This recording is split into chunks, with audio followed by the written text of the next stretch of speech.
आइए जानते हैं आज के प्रमुख अंतर्राष्ट्रीय खबरों को। पहले एक नजर हेडलाइंस पर। जासूस ज्योति उगलने लगी राज, पहलगाम हमले से पहले गई थी पाकिस्तान। हैदराबाद में आग का तांडव, गुलजार हाउस में भीषण आग की वजह क्या।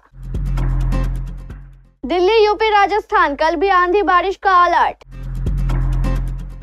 4 दिन के संघर्ष से बहुत कुछ बदल गया, भारत पाकिस्तान की लड़ाई को बड़ा बदलाव क्यों कह रहे हैं एक्सपर्ट।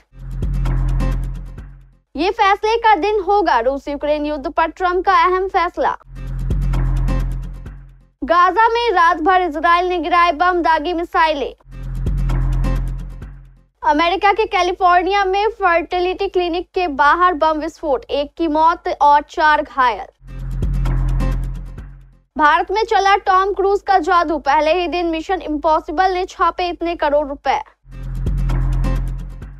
1 घंटे 31 मिनट की ये फिल्म ओटीटी पर निकली, मस्ट वॉच। और इंग्लैंड दौरे के लिए टीम सिलेक्शन में होगी देरी, बीसीसीआई ने इस वजह से बदला प्लान।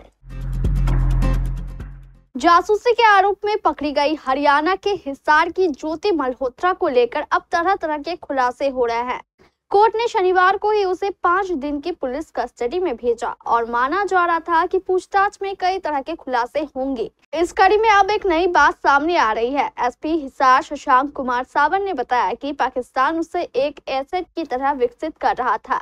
इसके अलावा ज्योति प्रायोजित यात्राओं पर पाकिस्तान जाती थी। वो पहलगाम हमले से पहले पाकिस्तान में थी। पूछताछ में पता चला कि उसके साथ कुछ और लोग भी शामिल थे, जिसके बारे में पता किया जा रहा है। 3 बार पाकिस्तान जा चुकी ज्योति को पहलगाम आतंकी घटना और ऑपरेशन सिंदूर के केंद्रीय जांच एजेंसी आईबी ने संदिग्धों की सूची में शामिल किया था। देश की खुफिया सूचनाएं साझा करने का इनपुट मिलने के बाद ज्योति के मोबाइल फोन और सोशल मीडिया अकाउंट ट्रेस किए जा रहे थे। तेलंगाना की राजधानी हैदराबाद में ऐतिहासिक चार मीनार के पास गुलजार हाउस में रविवार को एक इमारत में भीषण आग लग गई। हादसे में 8 बच्चों समेत 17 लोगों की मौत हो गई। हालांकि आग के कारणों को लेकर शॉर्ट सर्किट की बात सामने आ रही है। हालांकि मामले में जांच के आदेश दिए गए हैं। एक निजी अस्पताल के वरिष्ठ अधिकारी ने समाचार एजेंसी को बताया कि 17 लोगों को मृत अवस्था में लाया गया था। इससे पहले मुख्यमंत्री रेवंत रेड्डी ने घटना पर दुख व्यक्त किया। उन्होंने वरिष्ठ अधिकारियों को इमारत में फंसे लोगों को बचाने के लिए सभी आवश्यक उपाय करने का निर्देश दिया। उन्होंने कहा कि बचाव अभियान में कोई लापरवाही नहीं बरती जानी चाहिए। देश के ज्यादातर राज्यों में इन दिनों मौसम का मिजाज काफी बदला हुआ है। कई राज्यों में भीषण लू जारी है तो कहीं कहीं आंधी और बारिश का सिलसिला जारी है। इस बीच मौसम विभाग ने कल के लिए वेदर फोरकास्ट जारी किया है। आईएमडी का कहना है कि कल कुछ राज्यों में भारी बारिश और आंधी तूफान की संभावना है, जबकि अन्य क्षेत्रों में भीषण गर्मी और लू का प्रकोप जारी रहेगा। पश्चिमी विक्षोभ और चक्रवाती हवाओं के प्रभाव से देश के कई हिस्सों में मौसम में बदलाव देखने को मिलेगा। दिल्ली और आसपास के क्षेत्रों में कल आंशिक रूप से बादल छाए रहने की संभावना है। आईएमडी के अनुसार हल्की बारिश और धूल भरी आंधी के साथ तापमान में मामूली राहत मिल सकती है। अधिकतम तापमान 42 डिग्री सेल्सियस और न्यूनतम तापमान 24 डिग्री सेल्सियस रहने का अनुमान है। येलो अलर्ट भी जारी किया गया है। भारत और पाकिस्तान के बीच 6 से 10 मई के बीच सैन्य संघर्ष देखने को मिला। ये संघर्ष भले ही 4 दिन से ही कम चला, लेकिन इसमें सिर्फ भारत और पाकिस्तान ही नहीं बल्कि कई देशों के हथियार टेस्ट कर लिए गए। इसमें खास तौर से फ्रांस, रूस और चीन के हथियार शामिल थे। भारत ने भी अपने बनाए हथियार पहली बार इस तरह से इस्तेमाल किए। इस लड़ाई को हथियार निर्माता कंपनियों और रक्षा विशेषज्ञों ने ध्यान से देखा। इसमें जिस तरह से ड्रोन, मिसाइल, जेट और लंबी दूरी के हथियारों का इस्तेमाल हुआ, उससे पता चलता है कि भविष्य में लड़े जाने वाले युद्ध कैसे होंगे। एक रिपोर्ट के मुताबिक रक्षा मामलों के जानकार संदीप उन्नीधन कहते हैं कि किसी लड़ाई से पहले ही हथियार बनाने वाली कंपनियों को पता चलता है कि उनके वेपन कैसे काम करते हैं, फिर वे उनमें सुधार करते हैं और उन्हें बेचते हैं। भारत और पाकिस्तान के बीच हुई हवाई, मिसाइल और ड्रोन की लड़ाई का हर बड़ा हथियार बेचने वाला देश विश्लेषण करेगा। अमेरिकी राष्ट्रपति डोनाल्ड ट्रंप ने कहा कि वह रूसी राष्ट्रपति व्लादिमीर पुतिन और यूक्रेनी राष्ट्रपति वोलोदिमीर जेलेंस्की के साथ बात करेंगे। इसके अलावा नाटो देशों के नेताओं से भी बातचीत की जाएगी। ट्रंप ने इन नेताओं से बातचीत का मकसद यूक्रेन रूस युद्ध रोकने पर चर्चा करना बताया। ट्रंप ने कहा कि वह सोमवार को पुतिन से यूक्रेन में खून खराबा रोकने के बारे में बात करेंगे। इसके बाद जेलेंस्की से वार्ता होगी। उन्होंने उम्मीद जताई कि युद्ध जल्दी ही रुक जाएगा। ट्रंप का बयान रूस और यूक्रेन के बीच 3 सालों में हुई पहली बातचीत के बाद आया है। अमेरिकी राष्ट्रपति डोनाल्ड ट्रंप ने social networking site truth social पर लिखा, उम्मीद है कि यह एक नतीजा लेकर आने वाला दिन होगा और युद्ध विराम हो जाएगा। रूस यूक्रेन का यह हिंसक युद्ध जो कभी नहीं होना चाहिए था, अब समाप्त होना चाहिए। रूसी मीडिया से बातचीत करते हुए क्रेमलिन प्रवक्ता दमित्री पेस्कोव ने कहा कि सोमवार की ट्रंप पुतिन के कॉल की तैयारी चल रही है। गाजा में इजरायली हवाई हमलों में शनिवार की रात से रविवार तक कम से कम 103 लोगों की मौत हो गई। गाजा के स्वास्थ्य कर्मियों ने बताया कि कई हमलों में न सिर्फ आम नागरिकों की मौत हुई बल्कि अस्पतालों को भी भारी नुकसान हुआ। जहां पहले से ही स्ट्राइक की मार झेल रहे लोगों का इलाज चल रहा है, वहीं गाजा के दक्षिणी शहर खान यूनिस में हवाई हमले में 48 से ज्यादा लोगों की मौत हो गई है, जिसमें 18 बच्चे और 13 महिलाएं शामिल हैं। नासिर अस्पताल के मुताबिक कई हमलों ने विस्थापित लोगों के लिए बनाए गए रिफ्यूजी कैंपस को भी निशाना बनाया।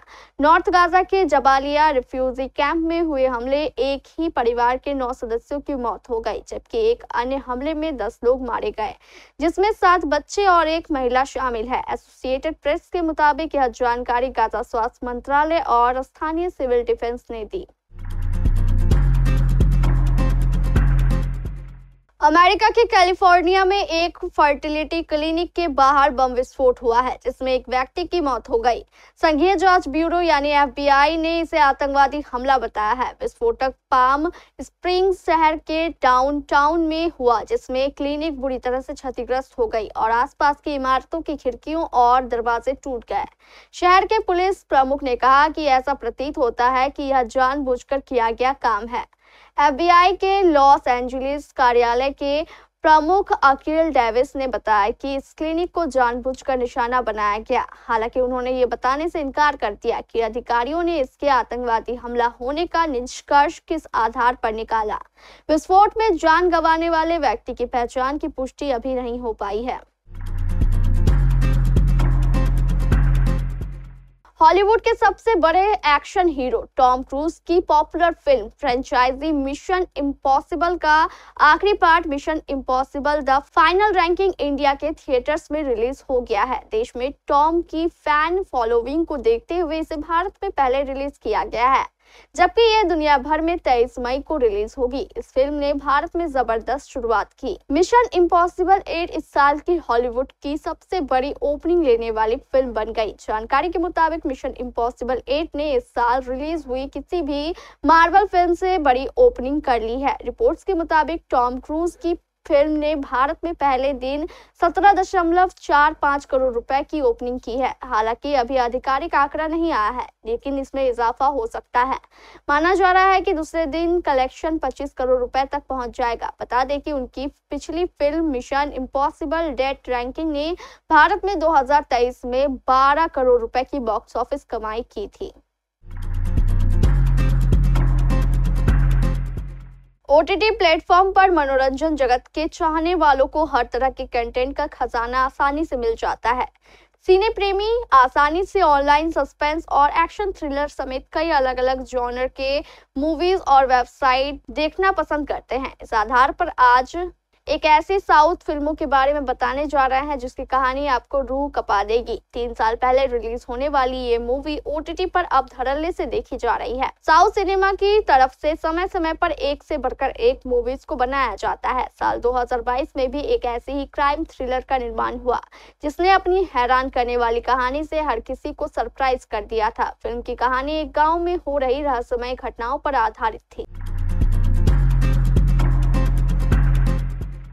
भारतीय क्रिकेट टीम को अगले महीने इंग्लैंड का दौरा करना है, जहां वो मेजबान टीम के खिलाफ 5 मैचों की टेस्ट सीरीज खेलेगी। इस दौरे के लिए अब तक टीम इंडिया का ऐलान नहीं हुआ।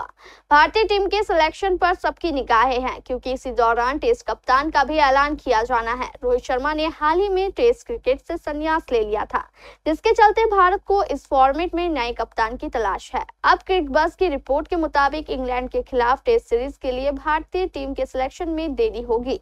पहले टीम का चयन 23 मई को किया जाना था, लेकिन अनाउंसमेंट मई के आखिरी सप्ताह में किया जाएगा। आईपीएल के कुछ दिनों के लिए स्थगित होने और फिर दोबारा शुरू होने के कारण बीसीसीआई ने अपना प्लान बदला है।